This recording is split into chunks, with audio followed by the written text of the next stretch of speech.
अब सरप्राइजिंगली उसके घर में कोई नहीं था, क्योंकि ग्रेस पहले ही यहाँ से सामान पैक कर निकल चुकी थी। अब एरन, जो कि पुराने टाइम में एक इंजीनियर था, वो कंप्यूटर के बारे में बहुत कुछ जानता था।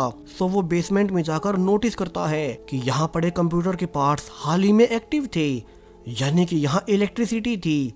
वो ऊपर जाकर वो कंप्यूटर पार्ट्स मैगी को दिखाता है कि तभी उसका लॉकेट चमकने लगता है और पास में रखे हेडफोन्स में गाना बजना शुरू हो जाता है, यानी कि बेन के दिए इस लॉकेट से भी आसपास के डिवाइसेस में इलेक्ट्रिसिटी आ गई। मैगी का फोन भी पूरा चार्ज हो गया था और वो जल्दी से पूरे 15 सालों बाद अपने बच्चों की फोटोज देखने लगती है, जिनके की फोटोज वो पिछले 15 सालों से फोन की बैटरी खत्म होने से देख नहीं पाई थी। यानी कि इस लॉकेट का बटन दबाते ही आसपास के सभी डिवाइसेस कुछ देर तक चल सकते हैं। यहाँ से ये भी साफ था कि बेन उनसे इस लॉकेट और उस ब्लैकआउट के बारे में बहुत कुछ छिपा रहा था।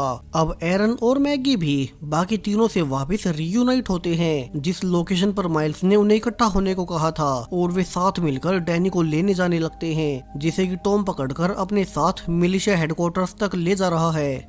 वे हेडक्वार्टर्स यहाँ से बहुत दूर थे। वही रास्ते में उन्हें अपना पीछा करते हुए नेट भी मिलता है। हालांकि माइल्स, जो कि नेट को जान से मारना चाहता था, चार्ली उसे ऐसा करने से रोक लेती है, क्योंकि उन्हें डैनी को छुड़ाने के लिए मिलिशिया से कोई बंधक चाहिए, जिसके बदले में वे मिलिशिया से डैनी को एक्सचेंज कर सके। और वे नेट को बंधक बनाकर अपने साथ ले जाने लगते हैं। उन्हें यहाँ से चलते हुए 2 दिन बीत चुके थे और इस सुबह जब वे एक टाउन से होकर गुजर ही रहे थे कि उन पर बहुत से डॉग्स अटैक कर देते हैं। यहाँ ग्रुप के बाकी लोग तो बिल्डिंग में जाकर छुप गए, मगर बाहर मैगी को एक आदमी पकड़ ही लेता है और वो उसे लूटने के लिए उसे चाकू मारकर वहीं छोड़कर चला गया था।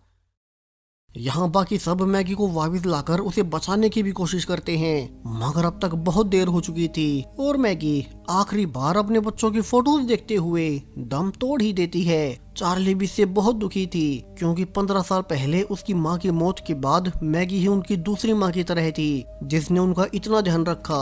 वहीं मिलिशा, जो कि डैनी को अपने साथ ले जा रही थी, अब बीच रास्ते में तेज तूफान आ जाता है। सो टॉम अपने साथियों को तूफान के रुकने तक एक बिल्डिंग में छिपने का ऑर्डर देता है, जहाँ पर वो अपना पास्ट भी याद करता है। जब टॉम ब्लैकआउट से पहले सिर्फ एक मामूली सा इंश्योरेंस एजेंट हुआ करता था, वो कभी किसी को गलत पॉलिसी नहीं बेचता, जिस कारण उसकी पॉलिसी की सेल्स कम होने से उसी ब्लैकआउट वाले दिन टॉम के बॉस ने उसे जॉब से फायर कर दिया। टॉम के घर पर उसकी पत्नी और एक बेटा था और वो उन्हें बता नहीं पाया कि अब उसके पास जॉब नहीं रही। हालांकि कुछ ही घंटों बाद वो ब्लैकआउट हो गया और टॉम अपने परिवार के साथ कुछ दिन तो घर पर ही रहा। लेकिन जब हर ओर ये खबर फैली कि अब लाइट वापस नहीं आने वाली, तो एक दिन टॉम के घर कुछ लुटेरे उसका राशन पानी लूटने पहुंचे। टॉम फिर भी उन्हें आराम से जाने को कह रहा था, लेकिन उन्होंने उस पर ही अटैक कर दिया। और उसके बाद अपनी फैमिली को बचाने के लिए टॉम ने पहली बार किसी की जान ली थी। वो समझ चुका था कि इस बदलती दुनिया के बीच उसे क्रूर बनना ही पड़ेगा। और प्रेजेंट में टॉम डैनी के साथ जल्दी से वापस जाने के लिए एक कोयले से चलती वाली ट्रेन से जाएगा। वहीं इसका पता चार्ली के ग्रुप को भी लग चुका था और वे समझ जाते हैं कि उन्हें ट्रेन के चलने से पहले डैनी को बचाना होगा, वरना तो अगर वो मिलिशिया के हेडक्वार्टर्स तक पहुंच गया तो वहां से उसे बचा पाना और भी मुश्किल हो जाएगा। वहीं अब तक ट्रेन के चलने का वक्त आ चुका था, तो चार्ली और बाकी सब अब घोड़ों का इस्तेमाल कर ट्रेन पर चढ़ते हैं, जहां की बाहर बाकी सब मिलिशिया के लोगों से लड़ रहे थे। तो चार्ली को फाइनली अपना भाई डैनी एक डिब्बे में टॉम के साथ दिखाई देता है। डैनी ने भी अपनी बहन को देख लिया था और वे एक साथ टॉम पर अटैक कर देते हैं। हालांकि टॉम पीछे नहीं हटता और जब चार्ली टॉम से दूर भाग ही रही थी कि सामने से नेट आकर उसे पकड़ लेता है। वही नेट जिसे कि वे एक्सचेंज के लिए लाए थे। टॉम कहता है कि नेट चार्ली को अभी पकड़ ले, लेकिन अब सरप्राइजिंगली नेट उसका कहना ना मानते हुए चार्ली को ट्रेन से नीचे फेंककर भगा देता है। वहीं चार्ली को नीचे गिरते देख माइल्स और बाकी सब भी नीचे उतर आते हैं, लेकिन जल्द ही उन्हें रियलाइज होता है कितनी कोशिश करने के बावजूद वे डैनी को छुड़ा नहीं पाए और अब तो उन्हें मिलिशिया के हेडक्वार्टर्स तक जाना ही पड़ेगा। जबकि टॉम डैनी को लेकर अपने हेडक्वार्टर्स तक पहुंच चुका था, जहां की टॉम की पत्नी उसे रिसीव करने आती है और वो अपने बेटे को देख भी काफी खुशी थी। और यहाँ से रिवील होता है कि नेट कोई और नहीं बल्कि टॉम का ही बेटा था। उसी के कहने पर नेट ने पहली बार चार्ली के ग्रुप से दोस्ती की और फिर वो माइल्स की लोकेशन तक जा पहुंचा। हालांकि चार्ली के ग्रुप के साथ रहने से नेट को चार्ली से प्यार हो गया, इसलिए उसने अपने पिता टॉम के कहने के बावजूद चार्ली को भगा ही दिया कि कहीं उसका पिता चार्ली को जान से न मार दे, जिससे कि टॉम नाखुश भी था। जबकि रेचल ऊपर से देखती है कि मिलिशिया के लोग उसके बेटे डैनी को भी पकड़ कर ले ही आए। अब डैनी को रेचल पूरे 15 सालों बाद देख रही थी। हालांकि वो डैनी के इतने बड़े होने के बावजूद उसे आसानी से पहचान लेती है और अब कहीं मोनोरोव उसके बेटे को नुकसान न पहुंचा दे। रेचल उसे भी सच्चाई बता ही देती है कि जो नेकलेस बेन और बाकी मेंबर्स के पास है, जिनके सहारे इलेक्ट्रिसिटी फिर से लाई जा सकती है, रेचल उन नेकलेस की ड्राइंग बनाकर मोनोरोव को दे देती है और मोनोरोव इन नेकलेसेस को ढूंढ उनसे अपने हथियार, टैंक्स और हेलीकॉप्टर्स चार्ज कर पाएगा। फिर उसे कोई नहीं रोक सकता। अब रेचल ने मोनोरोव को सब बता दिया था, सो वो रात होते ही रेचल को अपने बेटे से मिलने देता है। दोनों ही माँ बेटा पूरे 15 सालों बाद एक दूसरे को देख रहे थे। डैनी तो हैरान था क्योंकि उसे लगा था कि उसकी माँ बहुत पहले मर चुकी है, मगर वो तो यहाँ मोनोरोव के कब्जे में थी। अब अगले दिन से ही मोनोरोव उन सभी नेकलेसेस को ढूंढना शुरू कर देता है। यहाँ रेचल मोनोरोव को ये भी बताती है कि ब्लैकआउट से पहले जब डैनी उसके पेट में था, तब एक प्राइवेट कंपनी के मालिक फ्लिन ने उससे और बैन से कांटेक्ट किया था। फ्लिन उस वक्त इलेक्ट्रिसिटी का सस्ता सोर्स ढूंढना चाहता था, जो कि मौजूदा सोर्सेज से बहुत सस्ती हो। हालांकि जब रेचल को पता चला कि फ्लिन, जिसके लिए वो उसका पति बैन रिसर्च कर रही थी, वो असल में गवर्नमेंट की सिक्योरिटी फोर्स का हेड था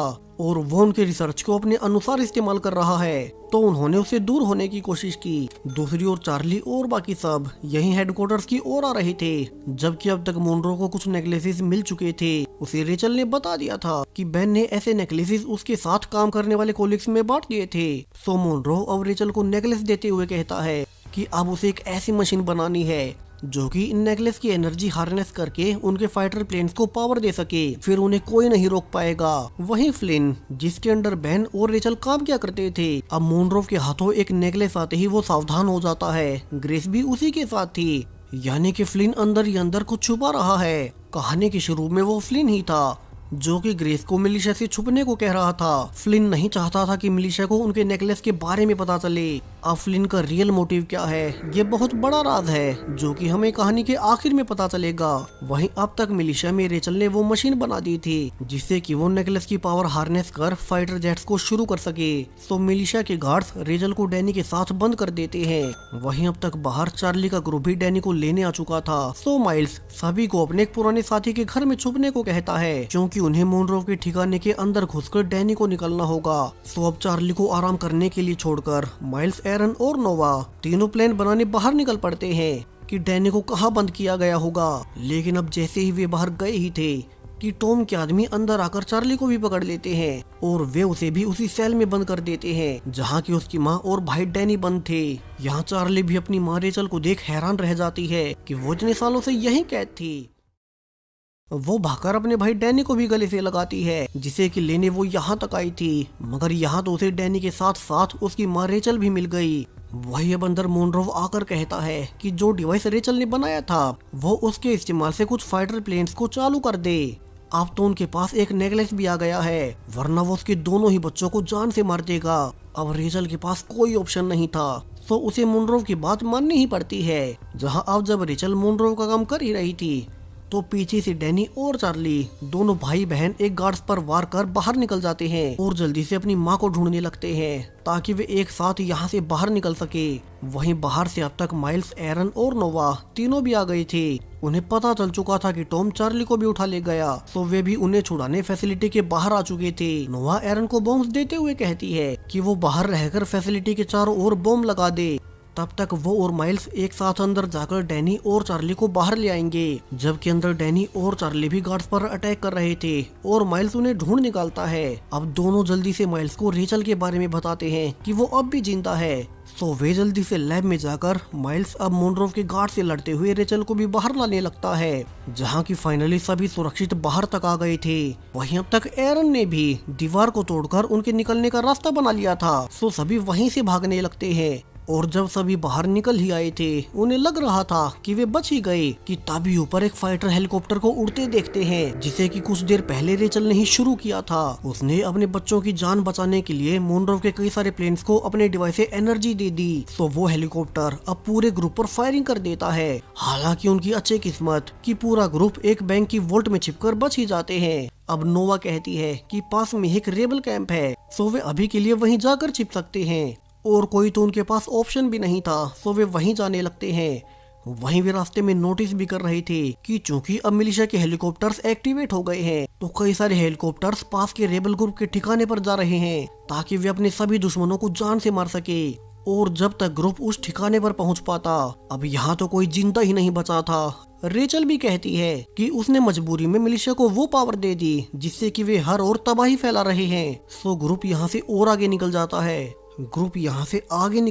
है। लेकिन इसी बीच टॉम, जिसने उन्हें नोटिस कर लिया था, वो अपने बेटे नेट से कहता है कि वो मेन हेडक्वार्टर्स में मैसेज भेजकर इस कॉलोनी पर एयर स्ट्राइक करवा दे, जिसमें माइल्स का पूरा ग्रुप मारा जाएगा। हालांकि नेट इसके लिए मना कर देता है क्योंकि वो अब तक चार्ली से प्यार करने लगा था। वहीं वे सिर्फ माइल के ग्रुप के लिए पूरी कॉलोनी के लोगों को नहीं मार सकते। अब टॉम ये सुनते ही नेट पर भड़क उठता है। पहले ही एक बार उसने क्लेयर को भगा दिया था और इस बार फिर से वो उसका साथ नहीं दे रहा। सो टॉम इस बार अपने बेटे को ही ऑन कर देता है और उसे निकाल देता है। यहाँ नेट सीधा भागकर चार्ली के पास जाकर सच्चाई बता देता है कि वो असल में जनरल टॉम का बेटा है, जो कि अपने पिता के कहने पर उन पर नजर रख रहा था, मगर अब वो समझ चुका है कि वो कितना गलत था। वो आगे ये भी रिवील करता है कि उसके पिता ने उन्हें यहाँ देखने के बाद जल्दी यहाँ एयर स्ट्राइक होने वाली है, सो उन्हें जल्द से जल्द यहाँ से निकल जाना चाहिए। अब चार्ली जल्दी से वापस रेबल कैंप में आकर सभी को ये जानकारी देती है कि उन्हें जल्द ही एयर स्ट्राइक के लिए तैयार रहना होगा और उन्हें भी हथियार चाहिए। यहाँ वे डिस्कस कर ही रहे थे कि अब तक मिलिशिया के हेलीकॉप्टर्स वहाँ आ जाते हैं। उन्होंने कई सारे रेबल सोल्जर्स भी मार दिए थे कि तभी पीछे से माइल्स और रेचल अब एक गाड़ी में रॉकेट लॉन्चर ले आते हैं। माइल्स को इससे हेलीकॉप्टर में मौजूद एक एम्पलीफायर से हिट कराना था कि इसके पहले ही अब एक रॉकेट गिरने से वो दूर जा गिरा था। अब सब कुछ बर्बाद होते देख डैनी अकेला ही आगे भागकर खुद ही रॉकेट लॉन्चर लेकर उसे हेलीकॉप्टर पर फायर कर देता है और उसका निशाना भी सही जा लगा था और वो हेलीकॉप्टर सीधा नीचे क्रैश होने लगता है। हालांकि डैनी की बुरी किस्मत, गिरते हुए हेलीकॉप्टर से ऑटोमेटिक गन अभी भी चालू थी और कई सारी गोलियां सीधी डैनी को जा लगती है, जिससे कि वो वहीं मारा गया था। हर कोई दुखी था। अभी तो रेचल का परिवार फिर से मिला था कि फिर से उन्होंने एक और मेंबर को खो दिया और वे फैसला करते हैं कि वे कैसे भी करके मोनरोव को जान से मारकर इस मिलिशिया को ही खत्म कर देंगे। दूसरी ओर फ्लिन, जिसने पहली बार ये एक्सपेरिमेंट किए थे, वो सीधा मोनरोव के पास जाकर एक हैरानी वाली बात रिवील करता है। वो कहता है कि जिन नेकलेस के पीछे मोनरोव भाग रहा है वे तो कुछ भी नहीं, वे चाहे तो पूरी दुनिया में फिर से लाइट ला सकते हैं और फिर मोनरोव पहले सभी एटॉमिक शक्तियों पर काबू कर सब कुछ कंट्रोल कर सकेगा। फ्लिन यहाँ अपने पास्ट के बारे में बताता है जब वो सिक्योरिटी डिपार्टमेंट का हेड था और उसका बेटा आर्मी में था, मगर एक दिन उसे खबर मिली कि उसका बेटा अफगानिस्तान में एक मिशन के दौरान जान से मारा गया। उसके बाद तो फ्लिन और उसकी पत्नी बिल्कुल अकेले हो गए। उनका इंसानियत से भरोसा उठ चुका था और तभी से फ्लिन ने फैसला किया कि वो पूरी दुनिया को ही तबाह कर देगा। उसने एक अलग से प्राइवेट कंपनी बनाई और फिर बेन और रेचल समेत सभी फेमस साइंटिस्ट को इकट्ठा कर उनसे एक ऐसा वायरस बनवाया जो कि पूरी दुनिया की इलेक्ट्रिसिटी को ही बंद कर सकता था। वहीं गवर्नमेंट में सिक्योरिटी हेड होने के कारण फ्लिन के पास सारी पावर्स थी, सो उसने बेन और रेचल को ये नहीं पता लगने दिया कि उसने उस मशीन को छुपाया कहाँ है जहाँ से हर ओर की लाइट्स बंद की गई। और फ्लिन अब मोनरोव को रिवील करता है कि वे उसी मशीन को फिर से शुरू कर अब फिर से पूरी दुनिया को नॉर्मल बना सकेंगे। हालांकि फ्लिन इसके लिए शर्त रखता है कि चूंकि वो मोनरोव की सब कुछ कंट्रोल करने में मदद करेगा, सो उसे इसके बदले में स्पेशल पावर्स चाहिए। वहीं अब तक रेचल के ग्रुप को भी पता लग चुका था कि यहाँ से बहुत दूर फ्लिन ने एक टावर में सेटअप लगाया हुआ है जहाँ से वे पूरी दुनिया की लाइट फिर से ला पाएंगे। वे सभी मिलकर उसी टावर पर जाने लगते हैं, लेकिन जब वे उस टावर तक पहुंचे ही थे कि वे देखते हैं कि मोनरोव तो फ्लिन और अपने गार्ड्स के साथ पहले से यहाँ पहुंच चुका है। रेचल समझ जाती है कि फ्लिन ने मोनरोव को सारी सच्चाई बता दी, सो वो प्लान बनाती है कि वो अकेले मोनरोव के पास जाकर उसका ध्यान भटकाएगी और तब तक बाकी टीम टावर में घुस जाए और फिर मोनरोव के वहां पहुंचने से पहले सारी लाइट्स को शुरू कर दे। सो रेचल अब एक बॉम्ब लेकर मोनरोव के पास जाती है जिसे कि तभी पकड़ लिया गया था, मगर उनका प्लान काम नहीं किया। उल्टा मोनरोव अब रेचल को साथ लेकर टावर में ले जाने लगता है। वहीं बाहर माइल्स और बाकी सब बाकी के मिलिशिया सोल्जर्स पर अटैक कर उन्हें जान से मारने लगते हैं और बाकी बचे हुए सोल्जर्स पर फायर कर वे भी फाइनली टावर के अंदर पहुंच ही गए थे। उन्हें अब बस मोनरोव से पहले मेन मशीन तक जाना है, जो कि इस टावर की सबसे ऊपर वाली मंजिल पर मौजूद है। तो वहीं दूसरी ओर मोनरोव रेचल को ऑफर भी करता है कि वे अभी इलेक्ट्रिसिटी को शुरू न करे, बल्कि पहले सारे ही एटॉमिक बॉम्ब्स को अपने कंट्रोल में ले लें, जिससे कि वे एक साथ मिलकर दुनिया पर राज करेंगे। लेकिन रेचल इसके लिए सीधा सीधा मना कर देती है। वहीं अब तक यहाँ माइल्स और बाकी सब भी आ चुके थे और फायरिंग के दौरान माइल्स और मोनरोव पानी के रास्ते बाहर निकल जाते हैं, जबकि बाकी सब ऊपर मेन कंट्रोल तक आगे बढ़ रहे थे। जहाँ नीचे जाने के बाद माइल्स बाहर निकलकर आखिरकार मोनरोव को मार ही देता है और फिर से ऊपर आने लगता है, जबकि ऊपर टॉम और बाकी सोल्जर्स अभी भी उनके ग्रुप को रोकने की कोशिश कर रहे थे, जिस बीच एक गोली नोवा को भी लग जाती है। वहीं अब तक माइल्स फिर से ऊपर जा चुका था, तो वो नोवा को उठाकर अपने साथ कंट्रोल रूम तक ले जाने लगता है। हालांकि नोवा अब तक दम तोड़ चुकी थी। वही टॉम और बाकी लोग अभी भी शूटिंग कर रहे थे, तो रेचल अब जल्दी से भागकर दरवाजा खोलती है और माइल्स, चार्ली और एरन अंदर आ ही जाते हैं। अब चार्ली रिवील करती है कि नोवा भी बाहर ही मारी गई, लेकिन उन्हें उसकी मौत को वेस्ट नहीं होने देना है। एरन जल्दी से बिना वक्त गवाए अब मेन कंप्यूटर को एक्टिव कर सारी लाइट्स वापस लाने लगता है और फाइनली अब पूरे 15 सालों बाद पूरी पृथ्वी पर लाइट्स अब फिर से लौट आई थी। पूरी दुनिया के लोग अलग अलग जगहों पर ऐसे लाइट्स को जलते देख बहुत खुश थे। अब फिर से सब कुछ ठीक हो जाएगा, सब कुछ नॉर्मल हो जाएगा। वहीं फ्लिन जिसने ये सब कुछ किया था वो खुद को गोली मार लेता है, क्योंकि अब सब कुछ फिर से नॉर्मल हो गया। वहीं मोनरोव तो पहले ही मारा गया था, जबकि टॉम भी अब मिलिशिया के साथ कुछ नहीं कर सकेगा, क्योंकि फिर से दुनिया पहले जैसी होने वाली थी। उसके स्पेशल हथियार बेकार हो गए। हालांकि इस सफर के दौरान बेन, डैनी, मैगी और फिर नोवा, रेचल के ग्रुप ने बहुत कुछ खोया, लेकिन उन्होंने सब कुछ फिर से ठीक कर ही दिया। और इसी हैप्पी एंडिंग के साथ ये पूरी ही सीरीज यहीं पर खत्म हो जाती है। सो सीरीज कैसी लगी कमेंट्स में बताते जाएं। साथ ही चैनल को सब्सक्राइब करें और भी ऐसे ही वीडियोस के लिए। Thank you.